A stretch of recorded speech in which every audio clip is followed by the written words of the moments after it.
বিদ্যুৎ ও জ্বালানি খাতে সংকট সামাল দেয়া হবে নতুন সরকারের জন্য সবচেয়ে বড় চ্যালেঞ্জ।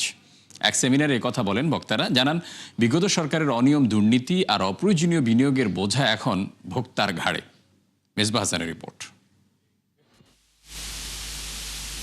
দেশের বিদ্যুৎ উৎপাদন সক্ষমতা কাগজে কলমে প্রায় ২৮,০০০ মেগাওয়াট।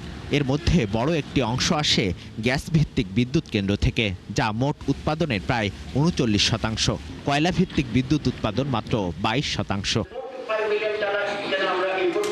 বিশেষজ্ঞরা মনে করেন অপ্রয়োজনীয় বিনিয়োগ, দুর্নীতি, উচ্চ মূল্যের তেল ভিত্তিক বিদ্যুৎ কেন্দ্র এবং দুর্বল পরিকল্পনায় এই সংকটকে জিইয়ে রেখেছে।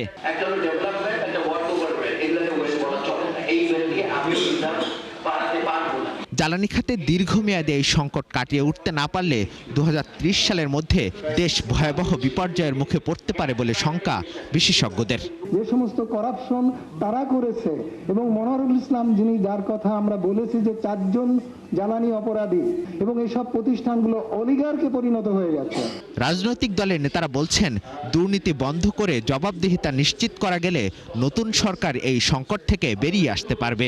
দুর্নীতি আমাদেরকে ধ্বংস করে দিচ্ছে, এই দুর্নীতি থেকে বেরিয়ে আসতে হবে। বেরিয়ে আসার জন্য কমিটমেন্টের প্রয়োজন, রাজনৈতিক দলের কমিটমেন্টের প্রয়োজন, সরকারে যা আছেন তাদের দরকার। রীতিমতো লুট, আমি বলবো যে এই যে ক্যাপাসিটি চার্জের নামে লুট।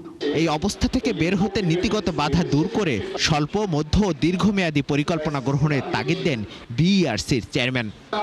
ভবিষ্যৎ বিনিয়োগ যেটা দেখবেন, এডিশনাল বিনিয়োগ অলরেডি হয়ে গেছে, ভবিষ্যৎ বিনিয়োগ লাগবে, কিন্তু কখন লাগবে এটা অত্যন্ত বিচার বিবেচনা করে ঠিক করতে হবে। আমার এই মুহূর্তে যেমন সেটা একজন বলতেছিলেন যে গোলাপে যদি আমরা একটা করি, ভোক্তার জন্য সাশ্রয়ী ও টেকসই জ্বালানি নিশ্চিত করতে বিদ্যুৎ ও জ্বালানি খাত পুরোপুরি বেসরকারি খাতে ছেড়ে না দেওয়ার আহ্বান জানান বক্তারা। মেজবাহ হাসান, ৭১, ঢাকা।